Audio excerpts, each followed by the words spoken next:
চাষির একটিমাত্র মেয়ে, বড়ই আদরের। মেয়েটি একদিন বসিয়া বসিয়া ভাবিতেছে, তার যেন বিবাহ হইল, তারপর একটি সুন্দর ফুটফুটে ছেলে হইল। হঠাৎ জ্বর হইয়া ছেলেটি মারা গেল।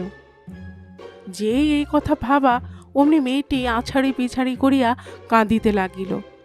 ওরে আমার সোনা রে, ওরে আমার মানিক রে, তুই আমাকে ছাড়িয়া কোথায় গেলি রে? মেয়ের মা আসিয়া মেয়েকে জিজ্ঞাসা করে, খুকি, তুই কেন কাঁদিতেছিস বল? মেয়ে যখন মাকে সকল কথা বলিল, শুনিয়া মাও ডাক ছাড়িয়া কাঁদিতে লাগিল। কান্না শুনিয়া চাষি বাড়ি আসিল, না জানি কি হইয়াছে। বউ আর মেয়ে চাষিকে দেখিয়া আরো জোরে জোরে কাঁদিতে লাগিল। চাষি যতই জিজ্ঞাসা করে, তোমরা কেন কাঁদিতেছ?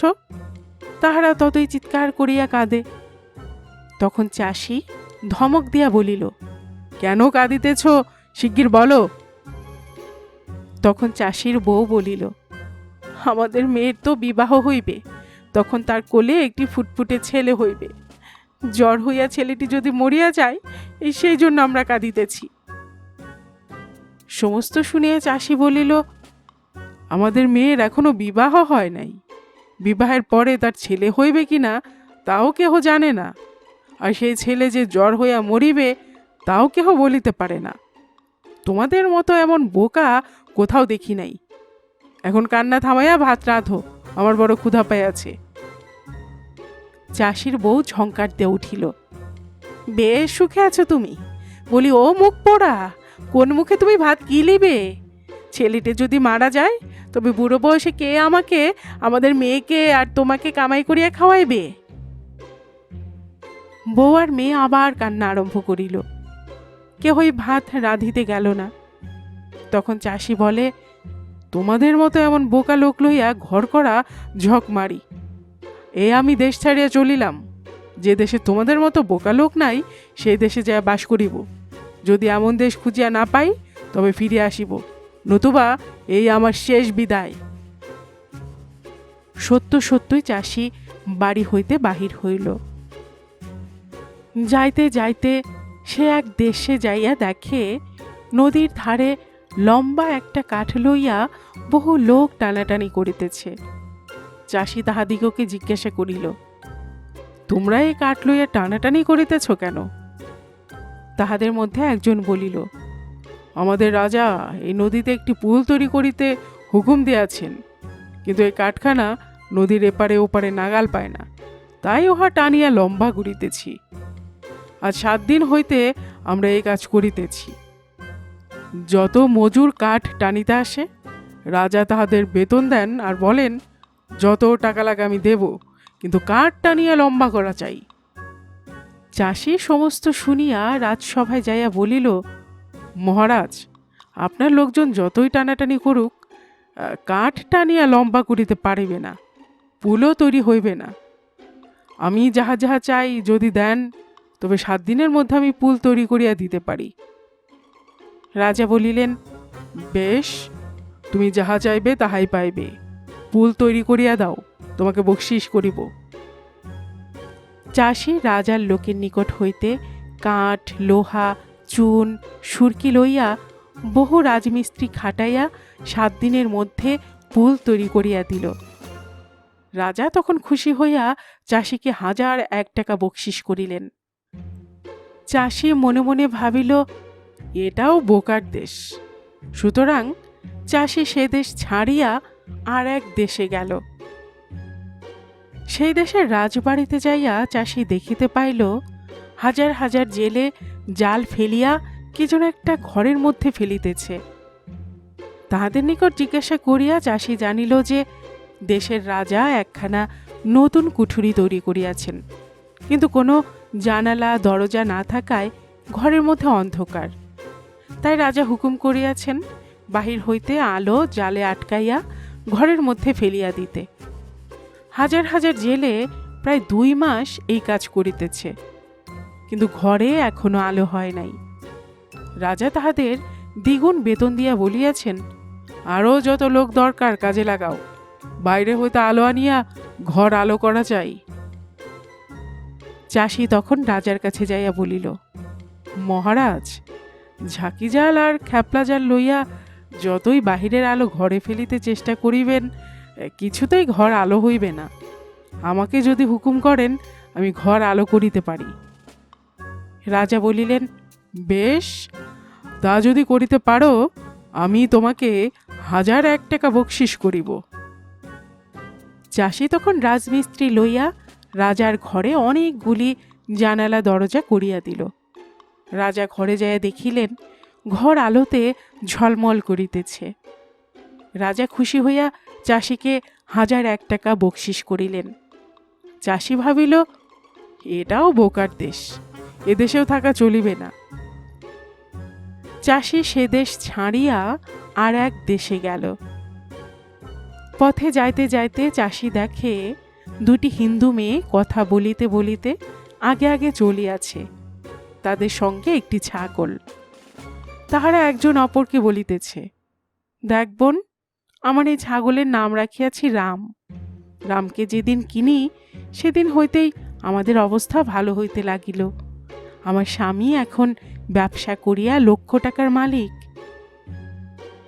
এই কথা শুনিয়া চাষি সেই স্ত্রী লোকটির সামনে যাইয়া পায়ে হাত দিয়া প্রণাম করিয়া বলিল, মাসিমা, আমি আপনার বোনপো, আপনি কোথায় যাইতেছেন? একটি ভালো পোশাক পরা লোক তাকে মাসিমা বলিয়া ডাকিয়াছে। স্ত্রী লোকটি আনন্দে গদগদ হইয়া গেল। সে খুব স্নেহের সঙ্গে বলিল, এই যে বোনপো, নদী হইতে রামকে স্নান করে বাড়ি ফিরিতেছি। চাষি বলিল, মাসিমা, রামের বড় ভাই শ্যাম আমার কাছে আছে। আগে আমার অবস্থা বড়ই খারাপ ছিল, কিন্তু শ্যামকে কেনার পর ক্রমে আমার অবস্থা ভালো হইতেছে। এখন আমি লক্ষ টাকার মালিক। মাসি বলিল, আমার রাম যখন আমাদের এত টাকা করিয়া দিয়াছে, তার বড় ভাই যে তোমার ভাগ্য ফিরে আছে, এতে আর আশ্চর্য কি? চাষি বুঝিল মাসি তাহাকে বিশ্বাস করিয়াছে। সে তখন আরো কাছে যাইয়া বলিল, মাসিমা, কাল আমার শ্যামের বিবাহ ঠিক করিয়াছি, কিন্তু শ্যাম বলিয়াছে অমুক দেশে আমার ছোট ভাই আছে, তাকে যদি আনিতে পারো তবেই আমি বিবাহ করিব, নতুবা কিছুতেই আমি বিবাহ সভায় যাইব না। এখন আমি বড়ই মুশকিলে পড়িয়াছি। এদিকে বিবাহের জন্য অলঙ্কারপত্র গড়াইয়াছি, লোকজনও নিমন্ত্রণ করিয়াছি, কিন্তু ছোট ভাই রামকে ছাড়া শ্যাম কিছুতেই বিবাহ করিতে রাজি হয় না। আপনি যদি একদিনের জন্য আপনার রামকে আমার সঙ্গে দেন, বিবাহের পর কালই আমি রামকে ফিরিয়া দিয়া যাইব। মাসি বলিল, তা বাছা লইয়া যাও, কিন্তু কালই রামকে লইয়া আসিও। রাম আমাকে ছাড়া একদণ্ডও থাকিতে পারে না। চাষি কহিল, সে কথা কি আর বলিতে, কাল আমি রামকে লইয়া আসিব। মাসির হাত হইতে ছাগলের দড়ি ধরিয়া কিছু দূর যাইয়া চাষি আবার ফিরিয়া আসিয়া বলিল, মাসিমা, একটা কথা বলিব, কিছু মনে করিবেন না। রাম তো বিবাহের নিমন্ত্রণে যাইবে, উনি খালি গায়ে যদি যায় লোকে কি বলিবে? আপনার হাড় ছড়া যদি রামের গলায় পরাইয়া দেন, দেখিয়া লোকে আপনার তারিফ করিবে। মাসি তখন অপর স্ত্রী লোকটিকে জিজ্ঞাসা করিল, বলতো বোন, কি করা যায়? চাষি তখন নিজের পকেট হইতে 2000 টাকা দেখাইয়া বলিল, আমাকে বিশ্বাস করিতেছেন না? দেখুন আমার কত টাকা আছে, আমি গরিব লোক না।